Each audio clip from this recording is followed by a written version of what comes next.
السلام عليكم ورحمة الله وبركاته. إن الحمد لله نحمده ونستعينه ونستغفره ونعوذ بالله من شرور أنفسنا ومن سيئات أعمالنا. من يهده الله فلا مضل له ومن يضلل فلا هادي له. وأشهد أن لا إله إلا الله وحده لا شريك له وأشهد أن محمدا عبده ورسوله صلى الله تعالى عليه وعلى آله وصحبه وسلم تسليما كثيرا. يا أيها الذين آمنوا اتقوا الله حق تقاته ولا تموتن إلا وأنتم مسلمون. يا أيها الناس اتقوا ربكم الذي خلقكم من نفس واحدة وخلق منها زوجها وبث منهما رجالا كثيرا ونساء واتقوا الله الذي تساءلون به والأرحام إن الله كان عليكم رقيبا. يا أيها الذين آمنوا اتقوا الله وقولوا قولا سديدا يصلح لكم أعمالكم ويغفر لكم ذنوبكم ومن يطع الله ورسوله فقد فاز فوزا عظيما. أما بعد فإن خير الحديث كتاب الله وخير الهدي هدي محمد صلى الله عليه وسلم وشر الأمور محدثاتها وكل محدثة بدعة وكل بدعة ضلالة وكل ضلالة في النار.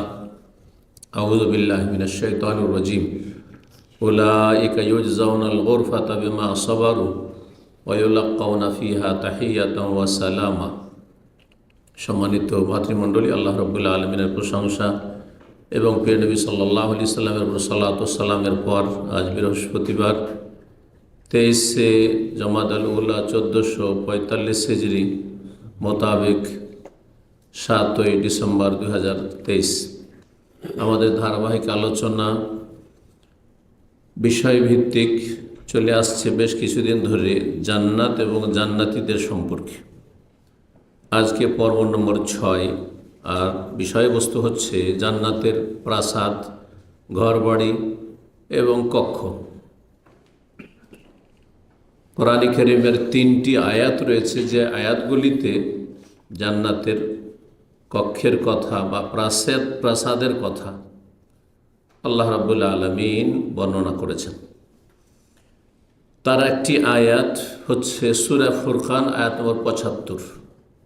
সূরা ফুরকানের শেষ দিকে রব্বুল আলামিন ইবাদুর রহমানের বৈশিষ্ট্য অর্থাৎ পরম করুণাময় আল্লাহ রব্বুল আলামিনের যারা নেক বান্দা, সৎকর্মশীল, তাদের বেশ কিছু বৈশিষ্ট্য বর্ণনা করেছেন। শুরু করেছেন এই আয়াত থেকে, ওয়া ইবাদুর রহমানিল্লাযীনা ইয়ামশুনা আলাল আরদি হাওনা ওয়াইদা খাতাবাহুমুল জাহিলুনা ক্বালু সালামা।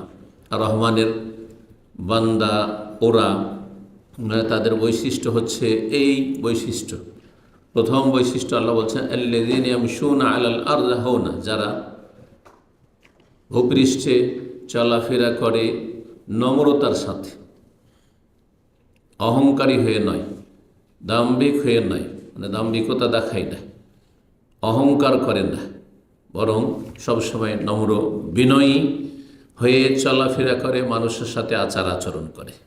ওয়াইদা খাতাবাহুমুল জাহিলুনা ক্বালু সালামা। আর একটি বৈশিষ্ট্য হচ্ছে যদি কোনো অজ্ঞ মূর্খ লোক, যারা মান সম্মান বুঝে না, যাদের সভ্যতা নেই,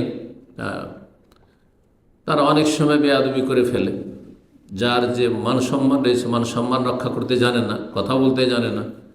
ওয়াইদা খাতাবাহুমুল জাহিলুন, যদি জাহিল মূর্খ মানুষ তাদের সাথে সম্বোধন করে বা তাদেরকে সম্বোধন করে আর সেখানে কোনো রকমের বেয়াদবিমূলক কিছু করে ফেলে, ক্বালু সালামা, তাহলে ঝামেলা বাঁধাতে যায় না এবং সমস্যা বাড়াতে চায় না, বরং তারা সেখান থেকে কেটে পড়ে, সম্মান নিয়ে তারা কেটে পড়ে। এগুলি হচ্ছে রহমানের বান্দাদের বৈশিষ্ট্য। তারপরে আল্লাহ রাব্বুল আরও বর্ণনা করেছেন। জি, শেষখানে বেশ কিছু বৈশিষ্ট্য বর্ণনা করার পরে বলছেন উলাইকা ইউজজাউনাল গুরফাতা বিমা সাবারু।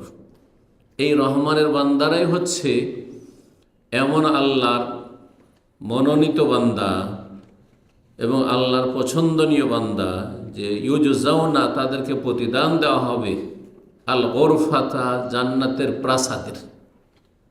গোরফা মানে হচ্ছে কক্ষ, রুম, আর জান্নাতের কক্ষ বলে বহু বচনের শব্দ এসছে। তো কক্ষ বলে সেগুলি প্রাসাদ, ঘরবাড়ি সবগুলিকে উদ্দেশ্যে করা হয়েছে। এই জন্য যারা অনুবাদ করেছেন শাব্দিক অর্থ করেছেন কক্ষ, আবার কেউ ভাব অর্থ করেছেন প্রাসাদ দিয়েও। যখন বাংলা অনুবাদ পড়বেন, বিভিন্ন রকমের বাংলা যে অনুবাদগুলি রয়েছে কোরআন কারীমের তর্জমা, সেগুলিতে এইভাবে আপনারা তর্জমা পাবেন। জি, তো আল্লাহ বলছেন যে তাদেরকে, এই রহমানের যারা নেক বান্দা, অনুগত বান্দা, যাদের সুন্দর সুন্দর ভালো বৈশিষ্ট্য রয়েছে, আল্লাহর হক আদায় করে, মানুষের হক আদায় করে, আল্লাহকে অসন্তুষ্ট করে না, মানুষের সাথে ফিতনা ফাসাদ বিশৃঙ্খলা সৃষ্টি করে না, নিজে শান্তিতে থাকতে চায়, অন্যদেরকে শান্তিতে রাখে, উলাইকা ইউজজাউনাল গুরফা, তাদেরকে জান্নাতের প্রাসাদ প্রতিদান হিসাবে দেওয়া হবে। কিসের প্রতিদান? বেমা সবারু, যেহেতু তারা ধৈর্যশীল ছিল, ধৈর্য ধারণ করেছিল। আর যারা সত্যিকারে ধৈর্যশীল তারা সার্বিক ক্ষেত্রে ধৈর্য ধারণ করে। এই জন্য ধৈর্য, সবর হচ্ছে 3 প্রকারের। সবর হচ্ছে 3 প্রকারের। ধৈর্য শুধু আমরা জানি যে বিপদ আপদে ধৈর্য ধারণ করা, এটা সাধারণ মানুষরা বুঝে শুধু সীমিত অর্থে, কিন্তু তাফসীরকারগণ এবং উলামা ইকরামগণ লিখেছেন যে ধৈর্য হচ্ছে 3 প্রকার। একটি হচ্ছে আসবরু আলাল মাসাইব ওয়াল মাকারিহ, অপ্রীতিকর অবস্থা আর বালা মুসিবত বিপদ আপদে ধৈর্য ধারণ করা। আর একটি হচ্ছে আসবরু আলা তাআতিল্লাহ, আল্লাহর আনুগত্যের উপর নেকির কাজে ধৈর্য ধারণ করা, মানে ধৈর্যের সাথে নেকির কাজে অবিচল থাকা। ইসলামের ফরজ ওয়াজিব আদায় করার ক্ষেত্রে অত্যন্ত জরুরি হচ্ছে ধৈর্যশীল হওয়া। যারা অধৈর্য, কিছুদিন এবাদতবন্দি করলো, বহু মানুষ আছে যে মৌসুমি এবাদতবন্দি করে, রমজান আসলো মাশাআল্লাহ এমন নামাজি হয়ে গেল যে আপনারা সারা বছর নামাজি তাদের কাছে ফেল, কিন্তু রমজান পরে ধীরে ধীরে ছেড়ে দিল বা ধৈর্য। তাদের ধর্মকর্ম সীমিত সময়ের জন্য, জুমার দিনে অনেক কিছু, মাঝে মাঝে বালা মুসিবত বিপদ আপদ বাড়িতে এসছে, কেউ মারা গেছে, কারো ক্ষয়ক্ষতি হয়েছে, কেউ অসুস্থ হয়েছে, খুব কান্নাকাটি আল্লাহর সামনে, তো মনে হচ্ছে নেক বান্দা সত্যি। তারপরে একটু সুখ হইতেই আল্লাহকে ভুলে গেল, এরা ধৈর্যশীল নয়। তো সাবরু আলা তাআতিল্লাহ, যারা সত্যিকার আল্লাহর আনুগত্যের ওপর নেকির কাজে ধৈর্য ধারণ করবে, তারা সবসময় একই অবস্থায় থাকবে, সবসময় নেক আমলে থাকবে, ফরজ ওয়াজিব সবসময় আদায় করবে। রমজানে যেমন অন্য মাস তেমন ওইভাবে নামাজের গুরুত্ব দেবে, যেহেতু ফরজ সারা বছর ফরজ।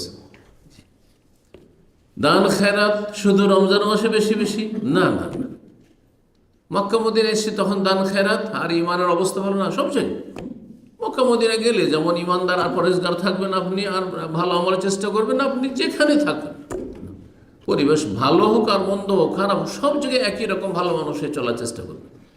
এটা হচ্ছে আল্লাহর দ্বীনের ওপর ধৈর্য ধারণ করা, নেকির কাজে ধৈর্য ধারণ করা। তৃতীয় হচ্ছে আসসাবরু আম্মাসিয়াতিল্লাহ, গুনাহ থেকে ধৈর্য ধারণ করা, গুনাহ থেকে বাঁচার জন্য ধৈর্য ধারণ করা, এটা অত্যন্ত জরুরি। অধিকাংশ মানুষ যারা গুনাহে লিপ্ত হয় তারা অটল থাকতে পারে না, ধৈর্য ধারণ করতে পারে না। বিশেষ করে মুসলিম সমাজে যাদের মধ্যে আল্লাহর ভয় কিছুটা আছে, তারপরও গুনাহ হয়ে যায়, ওরা বহুবার চেষ্টা করে আর গুনাহ করবো না, আর গুনাহ করবো, আবার গুনাহতে লিপ্ত হয়ে যায়। কারণ আজকাল সোশ্যাল মিডিয়ার ফিতনার যুগে তো ধর ইউটিউবে খারাপ ছবি দেখবো না, ফেসবুকে আমি খারাপ দেখবো না, আর তারপরে যখন সামনে খারাপ চলে আসে সামলাইতে পারে না নিজেকে, আর তারপরে গুনাহ করে ফেলে। কেন? এই তৃতীয় রকমের ধৈর্য, আসসাবরু আম্মা আসিয়াতিল্লাহ বা আম্মা আসিল্লাহ, আল্লাহর নাফরমানি করবো না এর ওপর ধৈর্য ধারণ করা, অটল।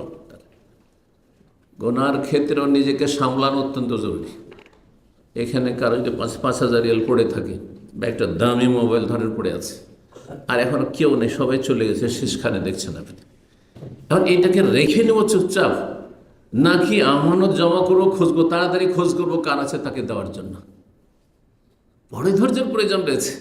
কারণ এখানে শয়তান বলছে যে তুই 5,000 10,000 পেয়ে গেছিস, তার সেটা যদি আরও বড় অঙ্কের হয় তাহলে চিন্তা করুন তো, দেখে আপনার ইমানের বড় পরীক্ষায় 1 লক্ষ রিয়াল একটা ব্যাগ পেয়ে গেছেন। আরে আমি গোটা 2-4 বছরে হয়তো 1 লক্ষ রিয়াল আমি ইনকাম করতে পারবো না, বাঁচাইতে পারবো না, আমি সাথে সাথে পেয়ে গেছি। জি, টাকা হাতে পেয়ে যাওয়ার পরে, ধার কর্জা নেওয়ার পরে আর দেওয়ার কথা নেই, কারণ দিতে বড় কষ্ট লাগে। নিতে খুব মজা লেগেছে ধার, কিন্তু দিতে বড় কষ্ট লাগে। বুঝতে পেরেছেন? ধৈর্যশীল হইতে হবে গুনাহ থেকে বাঁচার জন্য। আমি এক্ষুনি মারা যেতে পারি, আমার ঋণের বোঝা থেকে যাবে। এই ঋণের বোঝা আমার ওপর, আমার স্ত্রীর ওপর না, আমার ছেলে মেয়ের ওপর না। তারা দেবে দেবে না, অথবা আমি পরোয়াই করলাম না, যে কোনো সময় মত আসতে পারে, আমি নেবই না কারো কাছে ধার কর্জা। ধৈর্য ধারণ, আল্লাহ রাব্বুল আলামিন সত্যিকার ধৈর্য ধারণের তৌফিক দান করুন। এই জন্য ওলামারা বলেছে সত্যিকারের যে সবরকারী, ধৈর্যশীল, সেই ব্যক্তি খাঁটি মুমিন। মানে পূর্ণাঙ্গ ইসলাম আপনার মধ্যে আসবে যদি সত্যিকারের ধৈর্যশীল হতে পারে। এই 3 প্রকারের ধৈর্য যদি আপনার মধ্যে থাকে, তাহলে আপনি পাক্কা মুমিন, ইমানদার মানুষ। তো ধৈর্যের বিনিময়ে আল্লাহ রাব্বুল আলামিন জান্নাতে প্রাসাদ সমূহ দান করবেন। সূরা ফুরকানের আয়াত। আরেকটা আয়াত সূরা জুমারে রয়েছে, আয়াত নম্বর 20। আল্লাহ বলছে লাকিনিল্লাযীনা ইত্তাকাউ রাব্বাহুম, তবে শোনো, যারা তাদের প্রতিপালককে ভয় করেছে, লাহুম গোরাফুন, তাদের জন্য বহু কি রয়েছে, কক্ষসমূহ রয়েছে জান্নাতে। বহু কক্ষসমূহ, প্রাসাদ রয়েছে। মানে এমন বিশাল প্রাসাদ রয়েছে, তাতে রুমের শেষ নেই, কক্ষের শেষ নেই। গোরফ, গোরফাতের বহুবচন। আর শুধু এই নয় যে একতলা, আল্লাহ বলছেন মিন ফাওকিহা গোরাফুন মাবনিয়াতুন তাজরি মিন তাহতিহা আনহার। কক্ষসমূহ রয়েছে, আর কক্ষসমূহের ওপর আবার কক্ষসমূহ রয়েছে। মানে বিশাল বিশাল টাওয়ার রয়েছে, দুনিয়ার টাওয়ার। আপনি অবাক হচ্ছেন যে এত তলা ঘর বাড়ি আছে, বিল্ডিং আছে। যদি 200-300 যদি কোথাও শুনতে পান, তাহলে আপনি কল্পনা করে চিন্তা করতে পারেন না যে কত কক্ষের ওপর কক্ষ, রুমের ওপর রুম, এসব প্রাসাদে রয়েছে।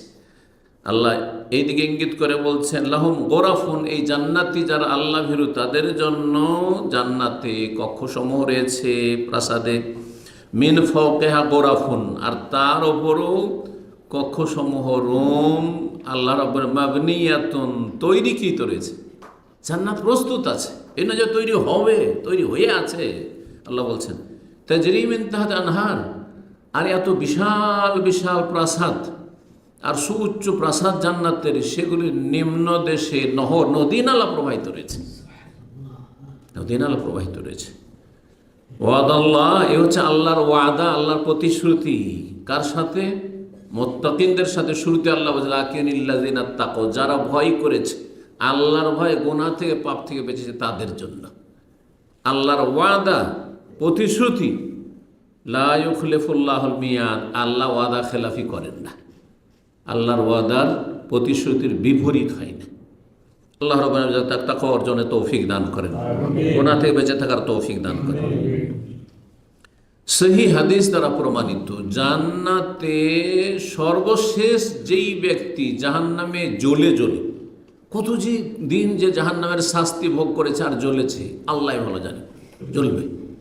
আর তারপরে সর্বশেষ যেই ব্যক্তি জান্নাতে স্থান পাবে, জায়গা পাবে, সেই ব্যক্তিকে কতটা দেওয়া হবে? কত বড় বিশাল রাজত্ব তাকে দেওয়া হবে, শুনেছেন কোনোদিন? জানা আছে? এই পৃথিবী এবং তার 10 গুণ। সহি হাদিস, সহি বুখারী মুসলিমের হাদিস। তাহলে যেই ব্যক্তি জাহান্নামে হাজার হাজার বছর জ্বলেছে, হয়তো কি লক্ষ বছর জ্বলেছে, আল্লাহ ভালো জানে, কত তার কাবিরা গুনাহ ছিল, কিন্তু তার ঈমান ইসলাম ছিল। এমন অনেক আছে, বড় শিরক কুফরি করেন যে কাফের হয়ে যাবে। আর যারা বলছে সালাত হচ্ছে শর্ত ঈমান রক্ষার জন্য, নামাজি, কিন্তু অনেকে আছে যুগে যুগে নামাজি, কিন্তু খুন করেছে নামাজি, জেনাইল ব্যবচার লিপ্ত হয়েছে নামাজি, বিভিন্ন হারাম হারাম কাজ করেছে, সুদ খেয়েছে, ঘুষখোর, থাকতে পারে। জাহান্নামের আযাব ভোগ করে যে জান্নাতে আসবে, তার সম্পর্কে আব্দুল্লাহ মাসউদ রাদিয়াল্লাহু তাআলা আনহু বর্ণনা করেছেন, কালান নবী সাল্লাল্লাহু আলাইহি ওয়াসাল্লাম, নবী সাল্লাল্লাহু আলাইহি ওয়াসাল্লাম, ইন্নী লা আ'লামু আখিরা আহলিন নারে খুরুজা মিনহা, আমি জানি, নবী সাল্লাল্লাহু আলাইহি ওয়াসাল্লাম বলছেন আমি জানি ওই ব্যক্তিকে, যেই ব্যক্তি জাহান্নাম থেকে বা জাহান্নামীদের মধ্যে সর্বশেষ জাহান্নাম থেকে বের হবে, তাকে বের করা হবে। শেষ ব্যক্তি যাকে জাহান্নাম থেকে তার সুপারিশ হচ্ছে, আর ধীরে ধীরে ধীরে জাহান্নামী যেগুলো মুসলিম, বিভিন্ন উম্মতের মুসলিম, সেই এই উম্মতের মুসলিম না, ঈসা আলাইহিস সালাম উম্মতের জাহান্নামী মুসলিম যারা, মূসা আলাইহিস সালাম উম্মতের জাহান্নামী মুসলিম, ইব্রাহিম আলাইহিস সালাম উম্মতের জাহান্নামী মুসলিম। প্রত্যেক উম্মতে এক কম বেশি, কোন উম্মতের সংখ্যা কম, কোন উম্মতের সংখ্যা বেশি।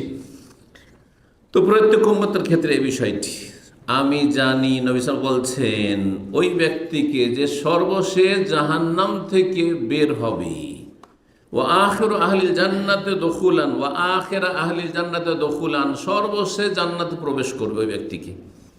রাজুলুন, সে এমন এক ব্যক্তি, ইয়াখরুজু মিনান নার কাবওয়ান, জাহান্নাম থেকে বেরোবে সে জ্বলে জ্বলে একেবারে কয়লা হয়ে গেছিল, কয়লা হয়ে গেছিল। তাকে নাহরুল হায়াত, যেটি আবে হায়াত, হ্যাঁ, জীবনের নদী, যাতে প্রাণ সঞ্চারিত হবে, সেই কয়লা হয়ে আছে যেই লোকটি, তাতে নিক্ষেপ করা হবে, আর তাতে সে গজিয়ে উঠবে যেমন একটি কোনো শস্য দানা কোথাও মাটিতে পড়ে থাকলে, আর যখন বৃষ্টির পানি পড়ে বা রস পড়ে তখন কি হয়, অঙ্কুর গজিয়ে ওঠে, কত কচি হয়ে, কত দুর্বল হয়ে, এইভাবে সে যেন গজে উঠছে। আর তারপরে সে হামাগুড়ি দিয়ে জাহান্নাম থেকে জান্নাতের দিকে যাচ্ছে, হামাগুড়ি দিয়ে যাচ্ছে। ফায়াকুরুল্লাহু, আল্লাহ বলবেন, ইযহাব ফাদখুলিল জান্নাহ, যাও যাও জান্নাতে প্রবেশ করো, যাও। ফায়াতিহা, জান্নাতের কাছাকাছি আসবি, আর বাইরে থেকে জান্নাতের সমস্ত দৃশ্যগুলি, নিয়ামতে ভরা জান্নাত দেখতে পাবে। ফায়ুখাইয়ালু ইলাইহি, তাকে দেখে মনে হবে, তার খেয়াল হবে, আন্নাহাম্মাল, আজ ভরপুর হয়ে আছে। দূর থেকে অনেক সময় খালি থাকে জায়গা, তারপর আমাদেরকে মনে হয় যে ফুল হয়ে গেছে। এই দৃশ্য আপনি হজ মৌসুমে, রমজানে, এখন তো সারা বছরের অবস্থা, হারমাইন শরীফের, মক্কা মদিনায় যান আপনি, হ্যাঁ, অনেক সময় জায়গা আছে সামনে দিয়ে, কিন্তু যখন আপনি প্রথম দেখছেন, আরে এমন ভিড় ভাড়ে আছে, ভিতরে তো জায়গায় পাওয়া যাবে না, জায়গায় পাওয়া যাবে না। কিন্তু এদিক সেদিক একটু ঘুরতে ঘুরতে ঘুরতে দেখা যাচ্ছে মাশাআল্লাহ সামনের দিকে জায়গা আছে, কিন্তু প্রথম নজর আসে মনে হচ্ছে ফুল হয়ে আছে। যেখানে লোকজন সংখ্যা বেশি থাকে সেখানে জায়গা কিছু খালি থাকলেও মনে হয় যে ফুল হয়ে আছে। তো দেখে তাকে মনে হবে যে জান্নাত তো ভরপুর হয়ে আছে, জায়গায় নেই। ফায়ার যে ফিরে আসবে, ফিরে আসার পর বলবে, বলবে, ইয়া রব্বি ওয়াজাদতুহা মালা, আমি তো জান্নাতকে একবারে ভরপুর পেলাম, জায়গায় নেই সেখানে ঢোকার। ফায়াকুল, আল্লাহ বলবে, ইযহাব ফাদখুলি জান্নাহ, যাও প্রবেশ করো, ঢুকো, যাও ঢুকো। ফায়াতি, আবার আসবে, ফায়ুখাইয়ালু ইলাইহি, তাকে মনে হবে, আন্নাহাম্মাল, আজ ভর্তি আছে, জান্নাত একবার ফুল হয়ে আছে। ফায়ার যে আবার ফিরে যাবে আর বলবে, ইয়া রব্বি হে রব ওয়াজাদতুহা মালা, তিন বের করে যাচ্ছে কিন্তু ফুল মনে হচ্ছে, আমি ঢুকতে পারবো না, এই ভিড়ের মধ্যে যাবো কোথায়, জায়গা কেউ জায়গা দেবে না, কোথায় যাবো আমি। ফায়াকুল, এসে বলবে, ইয়া রব্বি ওয়াজাদতুহা মালা, আমি তো ভরপুর পেলাম। ফায়াকুল, ইযহাব ফাদখুলিল জান্নাহ, যাও যাও, তুমি ভরপুর বলছো, যাও, জান্নাত তোমার জন্য তো আছেই, যে জান্নাতে ঢুকবে তুমি। ফাইন্না লাকা মিসলা দুনিয়া ওয়া আশারাতা আমসালিহা, তোমার জন্য এই পৃথিবী, যে পৃথিবী, বিশাল পৃথিবী, যে পৃথিবীতে তুমি একজন মানুষ ছিল, এই পৃথিবী এবং তার 10 গুণ পরিমাণ জায়গা, রাজত্ব তোমাকে জান্নাতে দেওয়া হইল। সূরা তাহরে আল্লাহ জানাবে, ওয়াইদা রাআইতা সাম্মা, তুমি যখন দেখবে জান্নাত, যখন সেখানে দেখবে, সাম্মা মানে যে সেখানে জান্নাতে দেখবে, রাআইতা নাঈমা ওয়া মুলকান কাবীরা, দেখবে যে নিয়ামত আর নিয়ামত, আল্লাহর নিয়ামত আর নিয়ামতে ভরা, আর মুলকান কবীরা, বিশাল রাজত্ব, বিশাল রাজত্ব। একজন চিন্তা করেন, কোনদিন সাধারণত পৃথিবীর একজন রাজা গোটা পৃথিবী শাসন করছে, সাধারণত এরকম হয়নি, সাধারণত এরকম হয়নি। যতই শক্তিশালী রাজত্ব আপনি মানব জাতির ইতিহাসে খুঁজে দেখেন, যে শুধু একজন রাজা সারা পৃথিবীর অনেক এলাকা আবিষ্কারই হয়নি তখন, হয়তো, আর তা হয়তো মরফুল ছিল, হ্যাঁ, শক্তিশালী ছিল, বাকি যেগুলো ছিল সেগুলো তার সামনে দুর্বল ছিল। কিন্তু একজন শাসক গোটা পৃথিবীর শাসন করবে এমনটা সাধারণত হয় না বা হয়নি। তো সুবহানাল্লাহ, মুলকান কবীরা, বিশাল রাজত্ব তাকে দেওয়া হবে। 10 গুণ, দুনিয়ার 10 গুণ তোমার জন্য রয়েছে। অথবা বলেছে ইন্নালাকা মিসলা আশারাতে আমসালিদ দুনিয়া, দুনিয়ার 10 গুণ তোমাকে দেওয়া হবে। ফায়াকুলু, চিন্তা করুন, যেই লোকটি নিজের ঢোকার জায়গা পায় না জান্নাতে, বারবার করে 3বার ফিরে চলে এসেছে, চতুর্থবার বলছে আল্লাহ সব ফুল হয়ে আছে, যা 10 গুণ তোকে দিলাম, যা। সেই ব্যক্তিকে যখন বলা হবে যে তোকে পৃথিবীর 10 গুণ, পৃথিবী এবং তার 10 গুণ, এই যে দুটো বাক্য এসেছে, দুটো বাক্যতে পার্থক্য এই হবে যে তাহলে 11 গুণ হয়ে যাবে, 1 গুণ আর তার আরও 10 গুণ, অথবা টোটাল 10।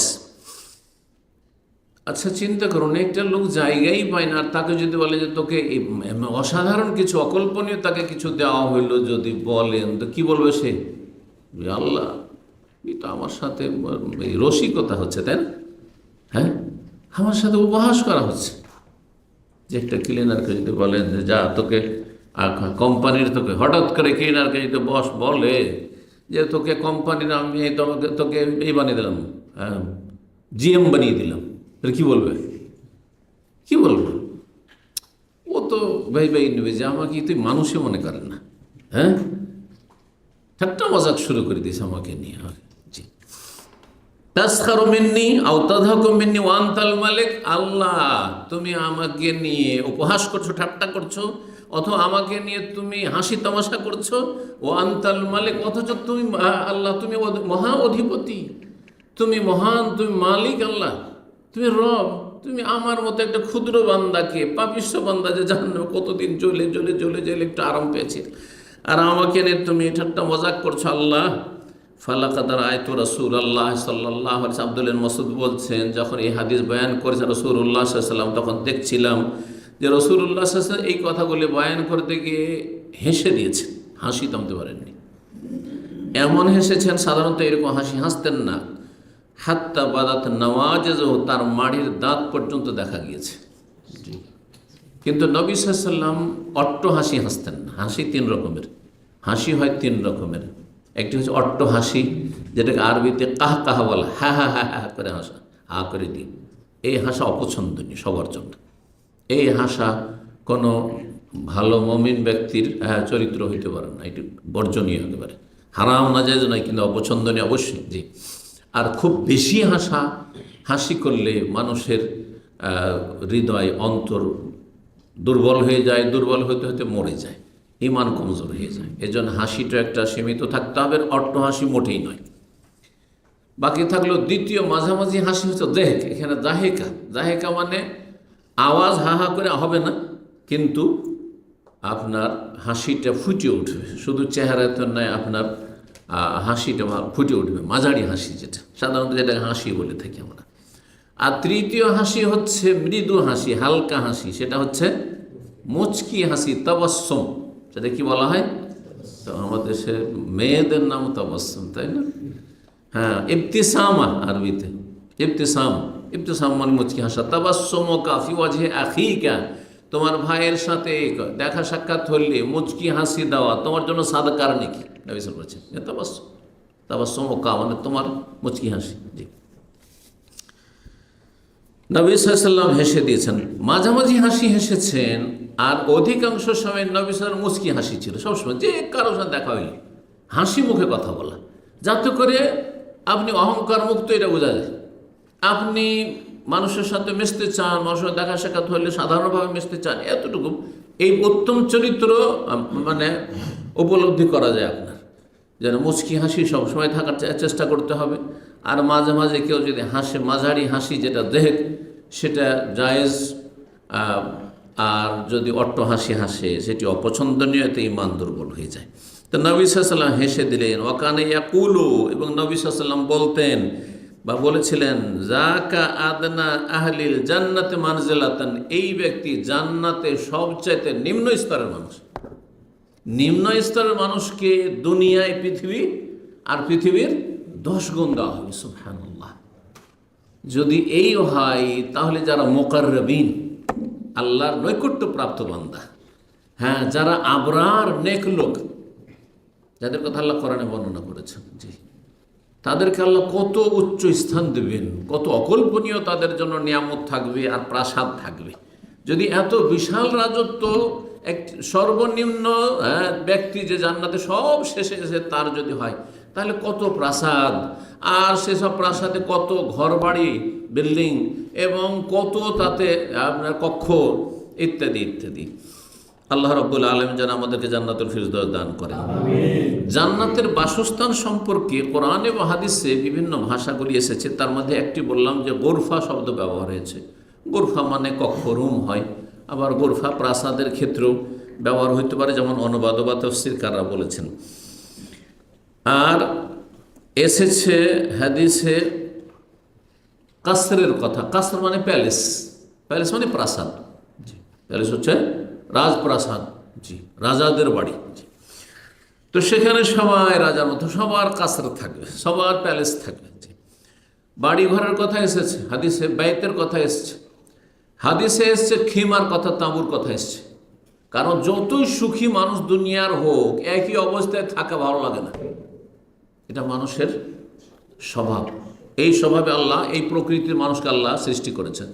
দেখেন যারা বিশাল বিশাল বাংলা তৈরি করে আর ওইরকম থাকতে, তারাও গিয়ে পার্কে বসে থাকছে, পার্কে কিছু বিছিয়ে ওখানে বসে থাকছে, কিছুক্ষণ বিনোদন, ওইটি বিনোদন। ওই সমুদ্র বিচে ঘাসের উপর বসে থাকবে, ওইটি মজা লাগছে। আরও আমি দেখেছি যাদের বাড়ি ঘরে থাকার কোনো অভাব নেই, আর সুখ শান্তির সামগ্রীর আর ভোগের সামগ্রীর কোনো অভাব নেই, তারাও গিয়ে বালিতে, মরুভূমিতে বসে থাকছে। হ্যাঁ, বালিতে বসে থাকছে, কিছু নেই, বালিতে এমনি বসে আছে, ওটি মজা লাগছে।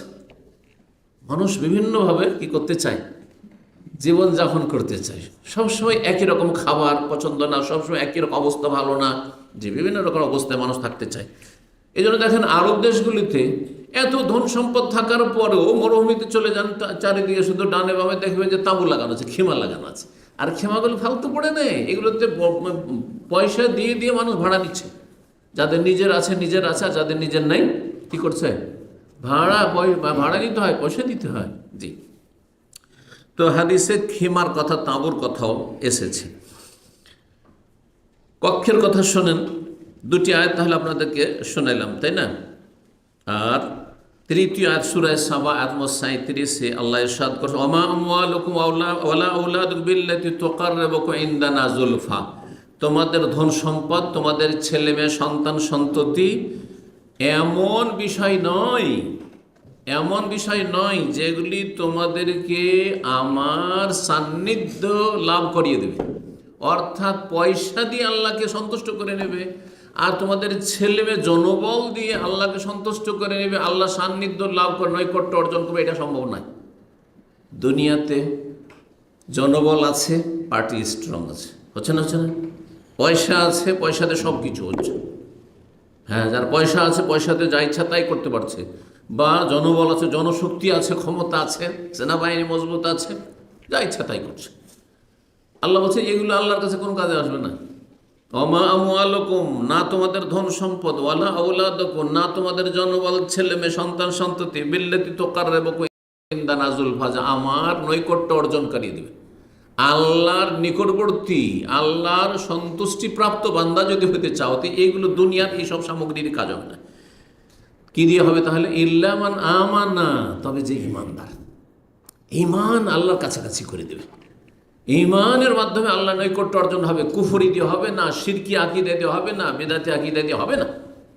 ভুল পথে আপনি আল্লাহর কাছাকাছি হতে চাইবেন, হবে না। যেমন ভুল পথে আপনি মক্কা যেতে চাইছেন, ভুল পথে মদিনা যেতে চাইছেন, নিয়ত করেছেন, সবাই জিজ্ঞাসা যাচ্ছেন কোথায়, মক্কা যাচ্ছে, মদিনায়, আর রাস্তা ধরেছেন আপনি এই দিক থেকে যে জুবাইল খাবজি হয়ে চলে যাবেন, হয় কুয়েত চলে যাবেন, না হয় ওইদিকে যদি বাম দিকেরটা ধরেন তো চলে যাবেন হাফরুল ওয়াতান হয়ে আপনি জর্ডন চলে যাবেন, অন্য কোনো দেশে চলে যাবেন। কিন্তু যত যাবেন এই দিয়ে এই রাস্তায়, তত বেশি মক্কা মদিনা থেকে দূর হয়ে যাবেন। ঠিক ওই রকমই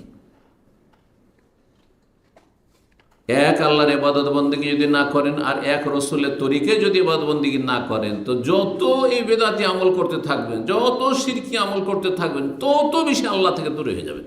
আল্লাহ নৈকট্য অর্জন কখনো সম্ভব হবে না। আল্লাহ বলছে ইল্লামান আমানা, যারা ইমানদার, ওয়া আমিলা সালিহান, শুধু ইমানের দাবি করলে হবে না।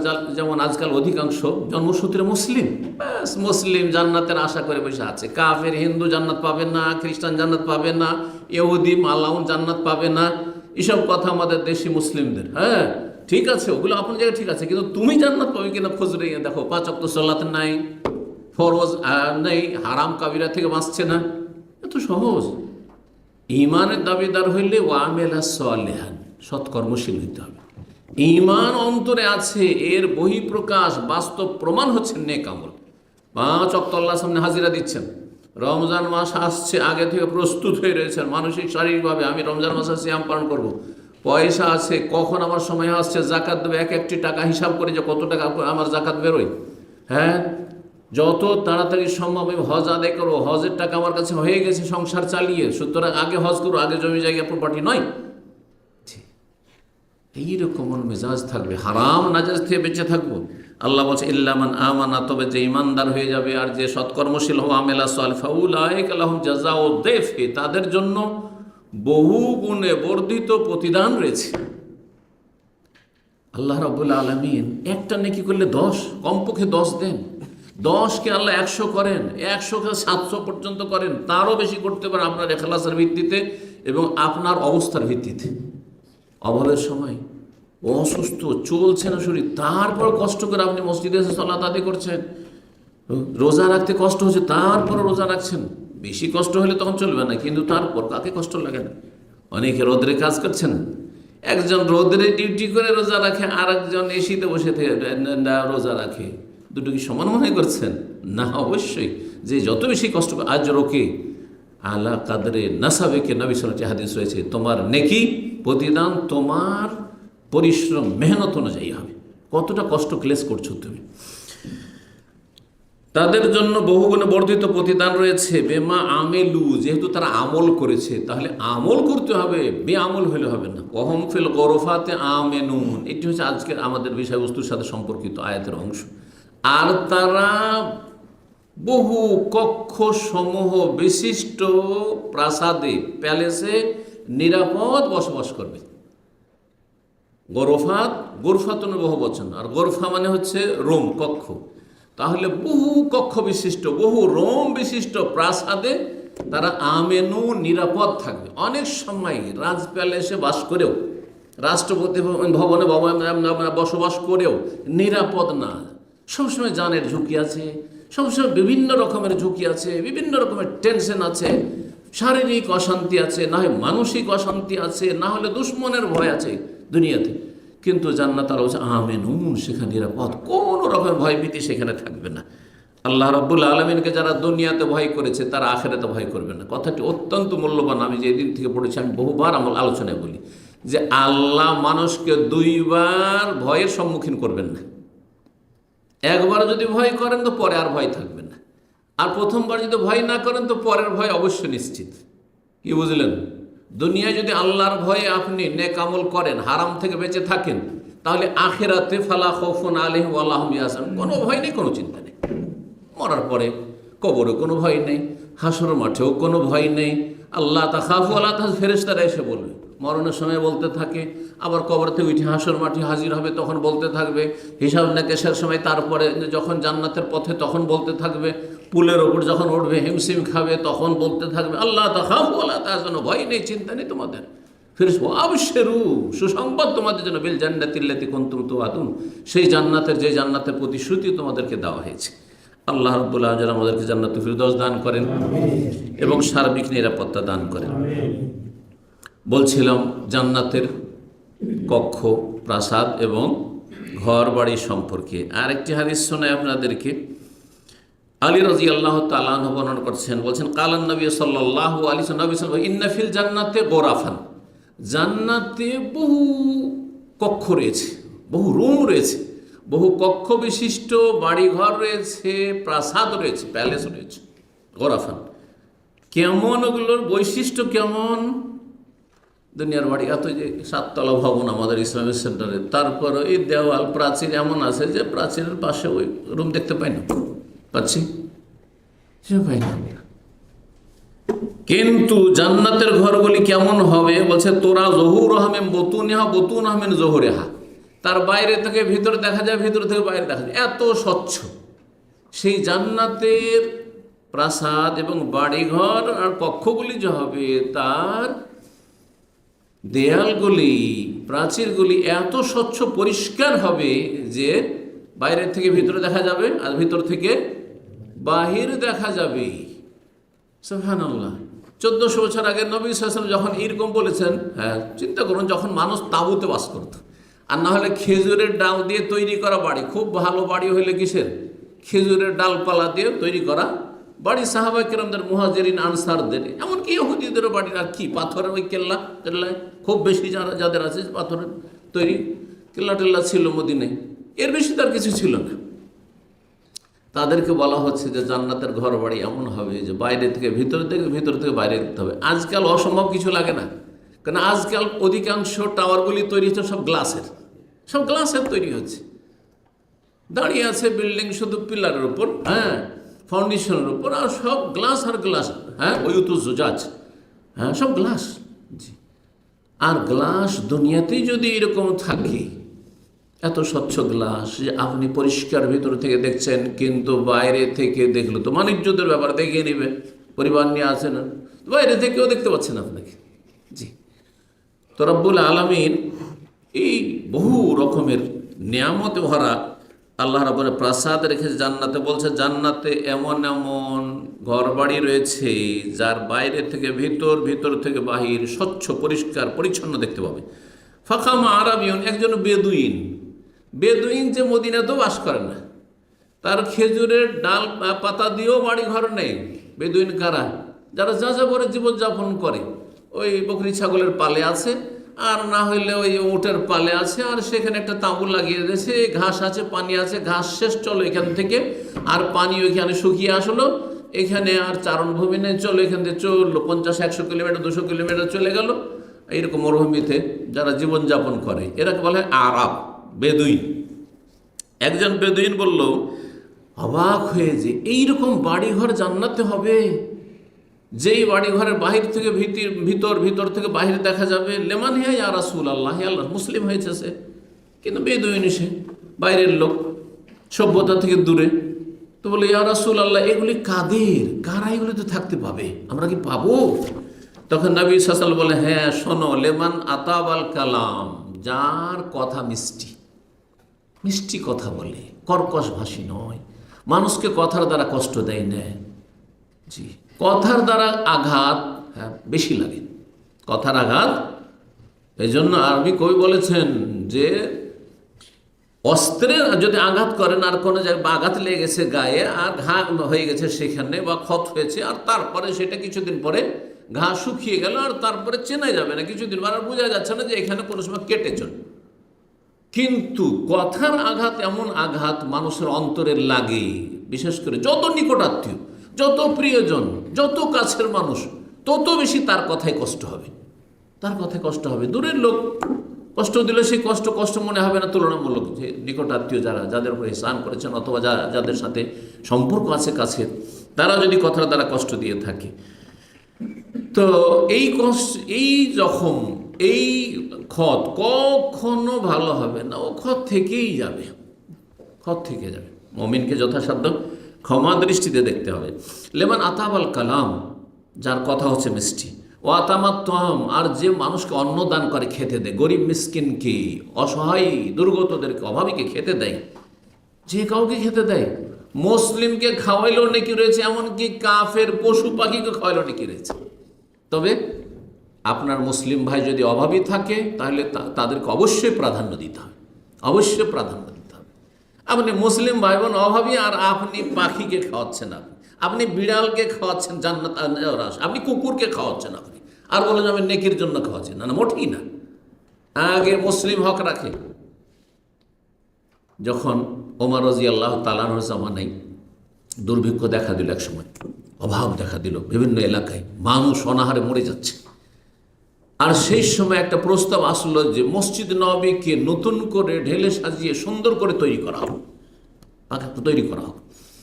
তখন তিনি বলেছেন বতুনুল মুসলিমিন আউলা মিন হাযা, মুসলিম ক্ষুধার্তদের পেট এই মসজিদ নির্মাণের চাইতে বেশি হক রাখে। পাকা মসজিদ করার জন্য টাকা খরচ করছেন, আর এদিকে মুসলিম ভাই বোন খেতে পাচ্ছে না। তাদের হক, তাদের পেটের হক মসজিদের হকের চাইতে বেশি, তাদের বেশি নেকি রয়েছে। একজনকে আপনি সুস্থ রাখলেন, একজনকে আপনি বাঁচিয়ে রাখলেন, একজনকে আপনি আল্লাহর ইবাদত বন্দি করতে সহযোগিতা করলেন, নাহলে অনাহারে সে দুর্ভিক্ষে মারা যাবে, হ্যাঁ বিছানা ধরে নেবে, অসুস্থ হয়ে যাবে, ইবাদত বন্দি করতে পারবে না। যদি খেয়ে দিয়ে সুস্থ থাকে আল্লাহর ইবাদত বন্দি করতে পারে একজন মুমিন বান্দা, মুমিন ভাই মুসলিম। জি, আল্লাহ রাব্বুল আলামিন যেন আমাদেরকে তৌফিক দান করুন। এই জন্য দেখতে হবে নেকির কাজ যদি সবগুলি থাকে কোনটা বেশি গুরুত্বপূর্ণ, কোনটাতে বেশি নেকি আছে, পরিস্থিতি কি বলছে, এটা আপনাকে বিচার করতে হবে।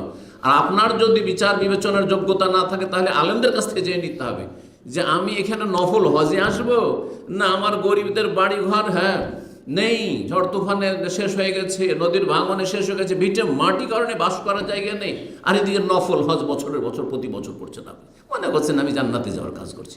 এর চাইতে অনেক বেশি জরুরি ছিল আপনার এদের বাড়িঘর তৈরি করে দেওয়া, অথবা এদেরকে খাদ্যের ব্যবস্থা করা, এদের জন্য রিলিফের ব্যবস্থা করা, ইত্যাদি ইত্যাদি। জি, তো নবী সাল্লাল্লাহু আলাইহি ওয়াসাল্লাম বলছেন যারা খেতে দেয়, বলেননি যে যারা মুসলিমকে খেতে দেয়, তাহলে বোঝা আমার তো যে কাউকে খাওয়ান না কেন, কিন্তু যেটা বেশি গুরুত্বপূর্ণ আগে, তারপরে গুরুত্বপূর্ণ, তারপরে যেটা কম গুরুত্বপূর্ণ।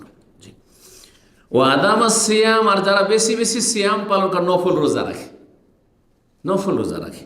ওয়াসাল্লা বিল্লাইল ওয়ান নাসু নিয়াম, আর রাতের গোটা দুনিয়ার মানুষ যখন অধিকাংশ মানুষ ঘুমন্ত, তখন একাই জেগে আল্লাহর নির্জনে ইবাদতবন্দি করে, তাহাজ্জুদের সালাত আদায় করে।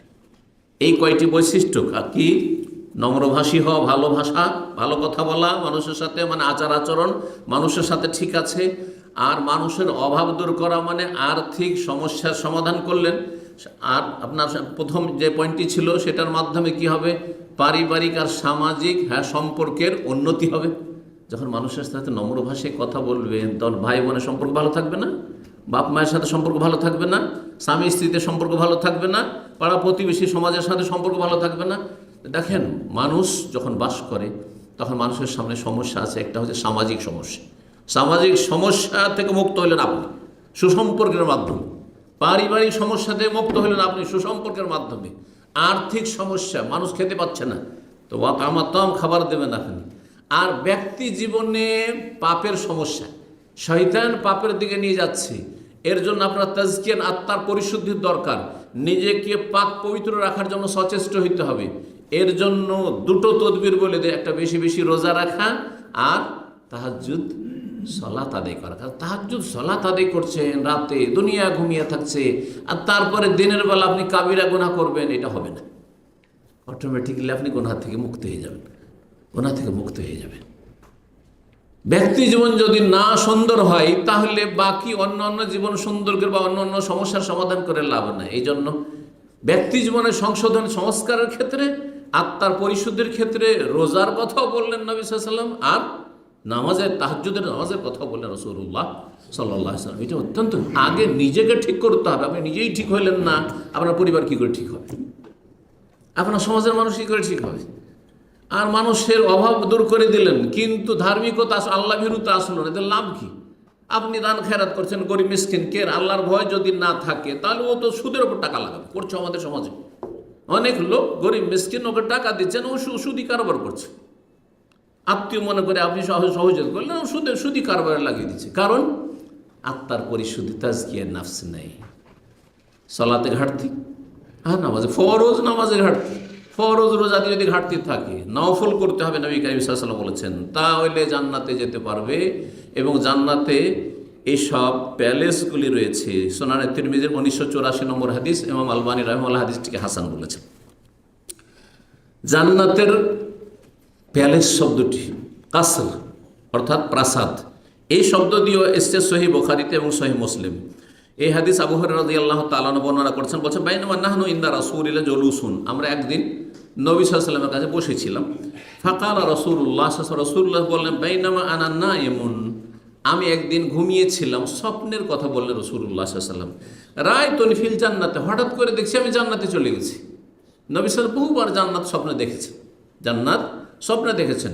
আর জাগ্রত অবস্থায় মেরাজে জান্নাতের দৃশ্য দেখেছেন শুধু একবার।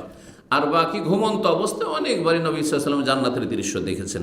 তো বলছে একদিন আমি ঘুমিয়েছিলাম, দেখছি যে আমি জান্নাতে চলে গেছি। ফাইদা ইমরাতুন তাতাওয়াদু ইলা জানিবি কাসরিন, সেখানে জান্নাতে ঢোকার পরে দেখছি যে জনৈক মহিলা একটি প্রাসাদের পাশে উজু করছে।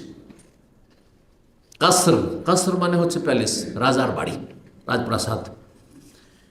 রাজপ্রাসাদের পাশে উজু করছে জান্নাতের ভিতরে। ফাকুল, তো আমি ফেরেশতাদেরকে বললাম, আমার সাথে আছে ফেরেশতা, হ্যাঁ, তাদেরকে বললাম লেমান হাজা, এই প্যালেসটি, রাজপ্রাসাদটি কার?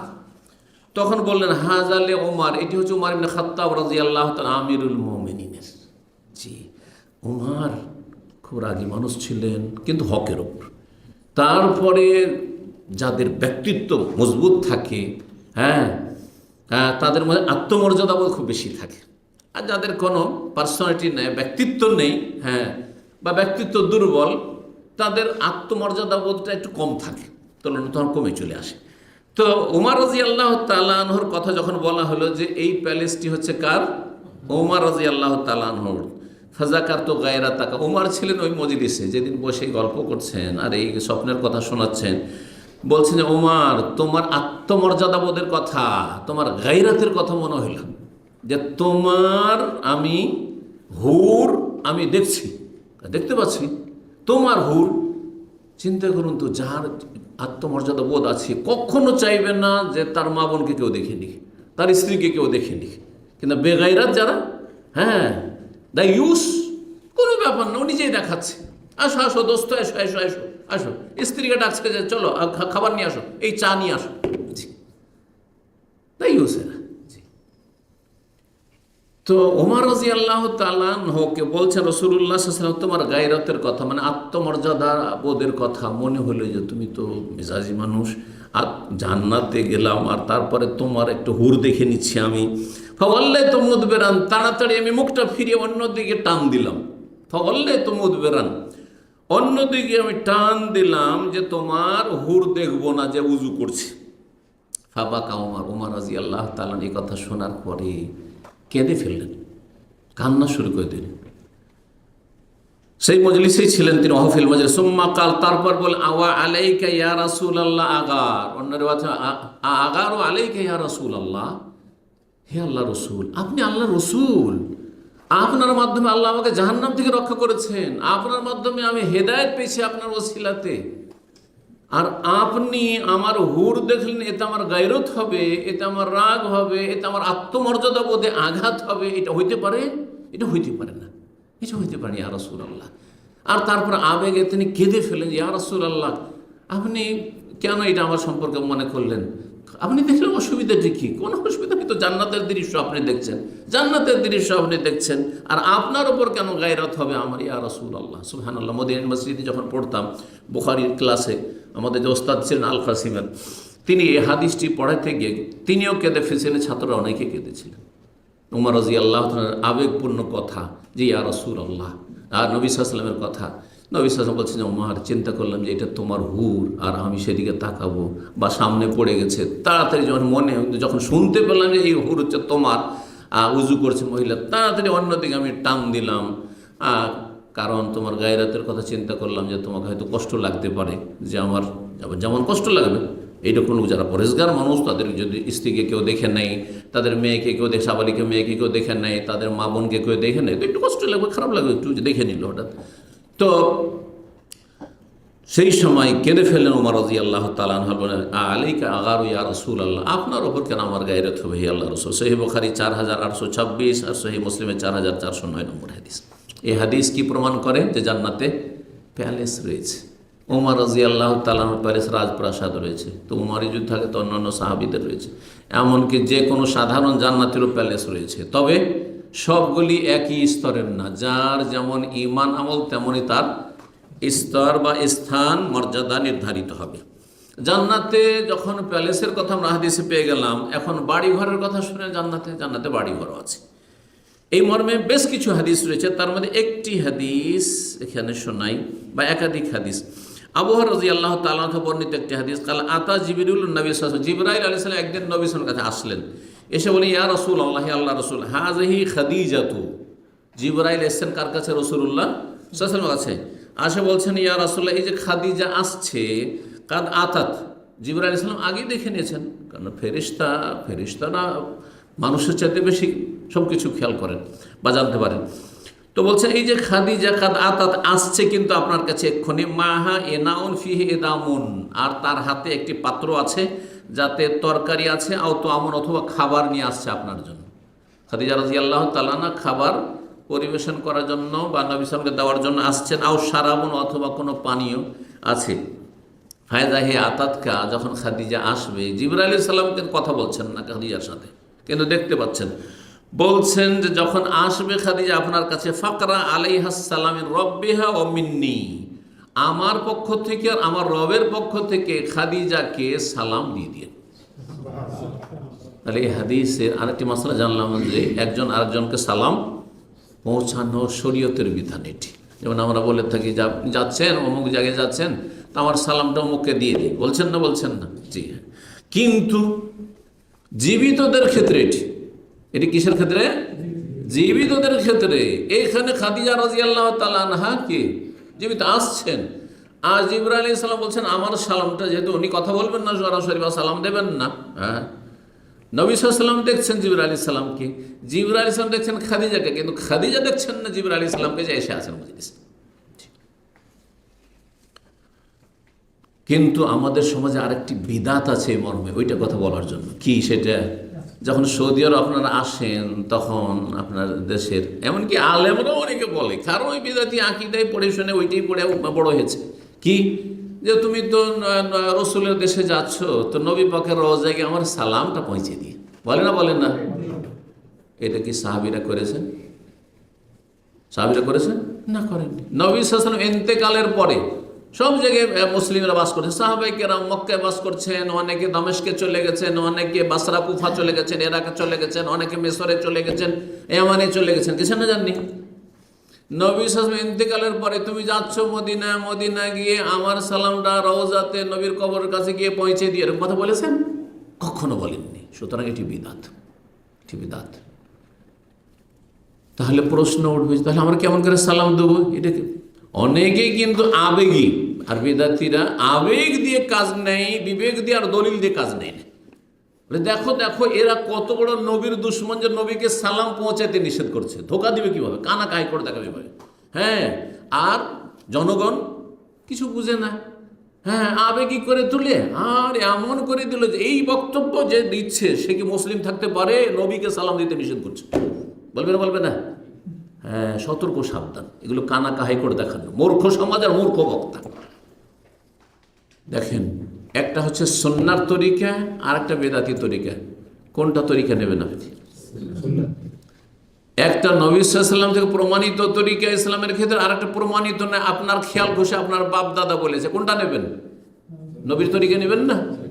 নবী সাল্লাল্লাহু আলাইহি ওয়াসাল্লাম বলছেন যে সালাম পৌঁছানোর জন্য, আমার কবরে সালাম পৌঁছানোর জন্য কোনো মানুষকে ধরতে হবে না। আল্লাহর পক্ষ থেকে এমন আল্লাহ সৃষ্টি মালায়েকা ফেরেশতাকে লাগিয়ে রেখেছেন যারা ভুলে না তোমাদের মতো, যারা নাফরমানি করে না, যারা অবহেলাও করে না, যারা ক্লান্ত হয় না, যারা ঘুমায়ও না।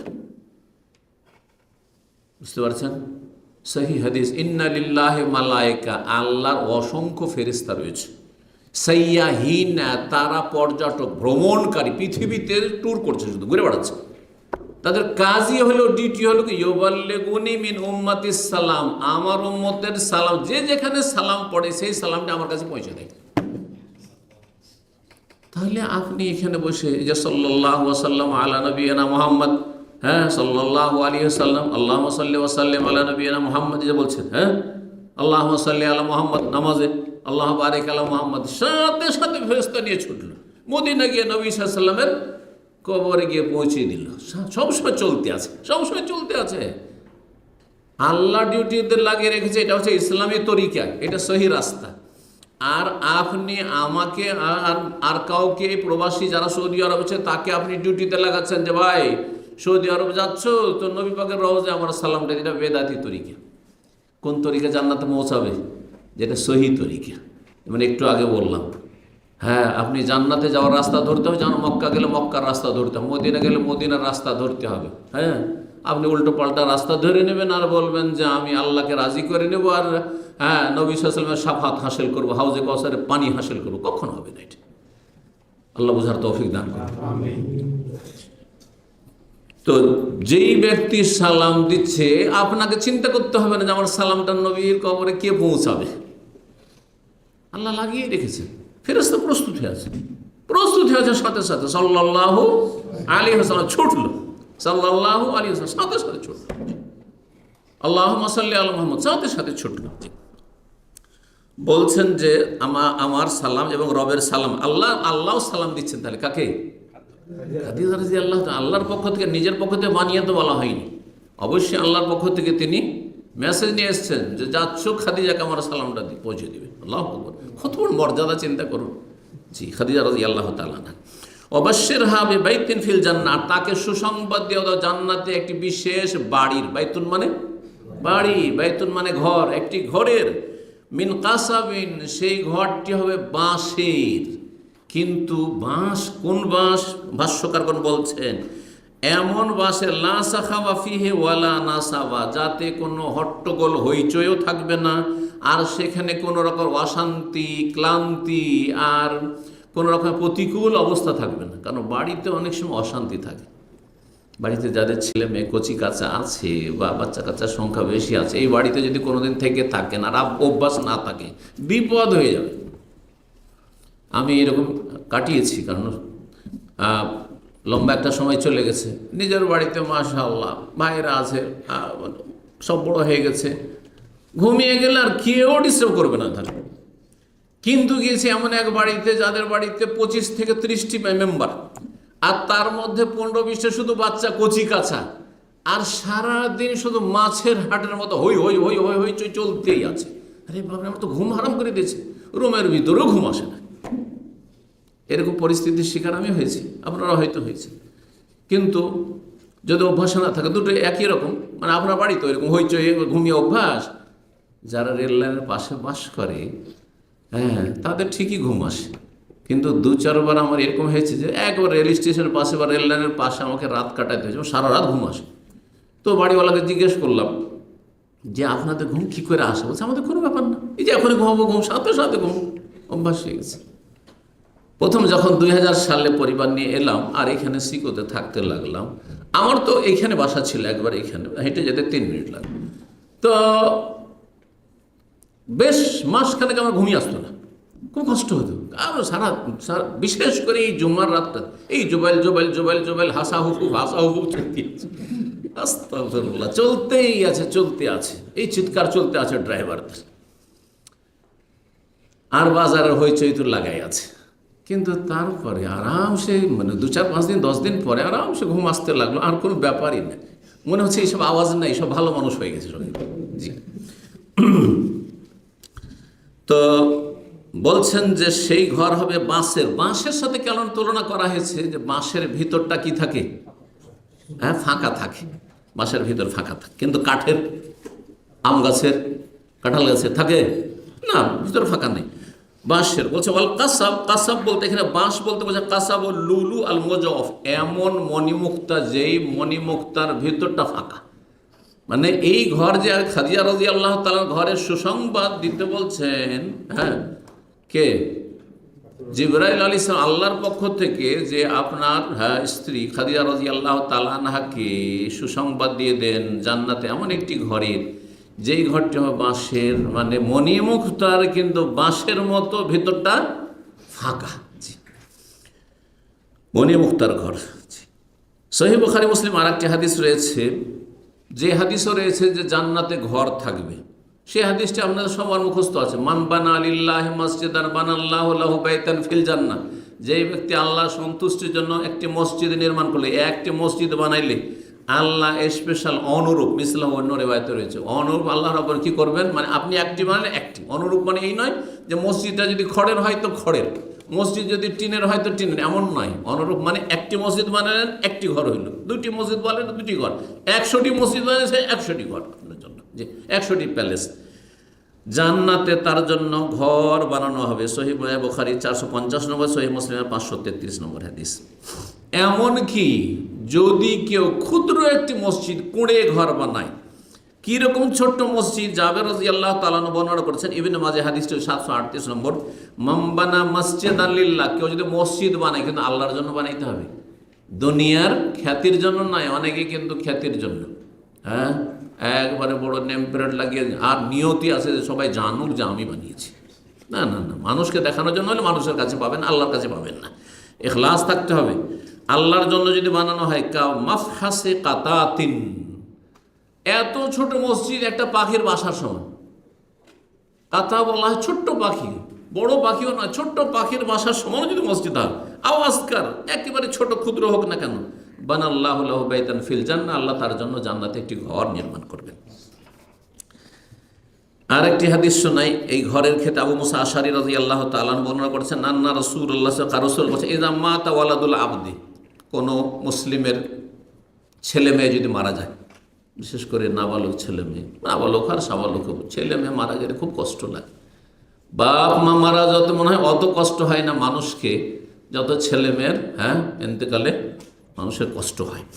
তো যখন কোনো বান্দা, মুমিন বান্দার ছেলে মেয়ে মারা যায়, কাল আল্লাহু লিমালাইকাতি, তখন আল্লাহ ফেরেশতাদেরকে বলেন, কাবাজতুম ওয়ালাদা আবদি, আমার এই ভালো বান্দা, নেক বান্দা, যে মুমিন বান্দা, তার সন্তানটাকে তোমরা নিয়ে নিয়েছো, কেড়ে নিয়েছো।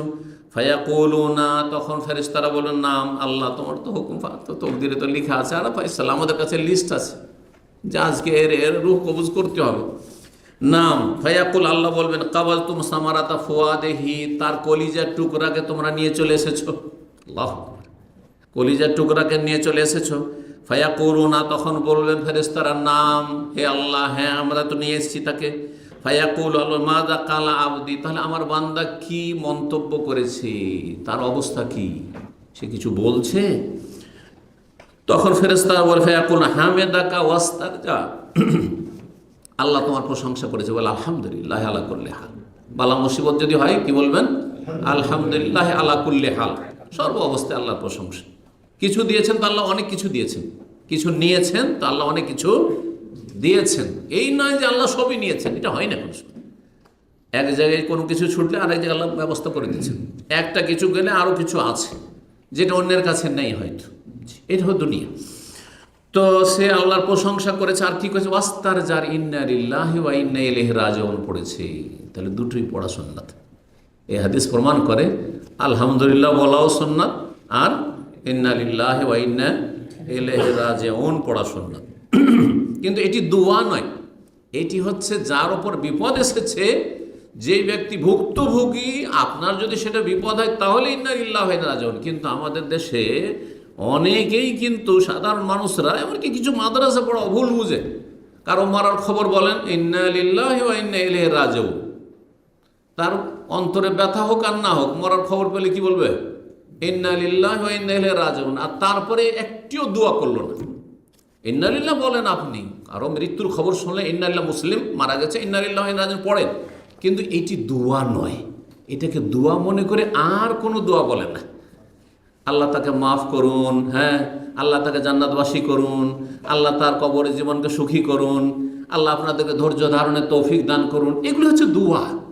আরবিতে বলেন আর বাংলায় বলেন রাহিমাহুল্লাহ, কমপক্ষে রাহিমাহুল্লাহ, গাফার আল্লাহু লাহু, আদখালাহুল্লাহ জান্নাহ, আল্লাহ যাকে জান্নাত দিক, এগুলো বলবেন। কিন্তু আজকাল দেখবেন সোশ্যাল মিডিয়াতে অথবা বিভিন্ন যে গ্রুপে খবরগুলি আসে, অমুক মারা গেছেন, ইন্না লিল্লাহি ওয়া ইন্না ইলাইহি রাজিউন। আরে দোয়া করলে না, যে তোমার একজন মুসলিম ভাই বোন মারা গেছে, তুমি দোয়া করো, আল্লাহ তোমার রহম করুক, না খাতা মাফ করে, ইত্যাদি।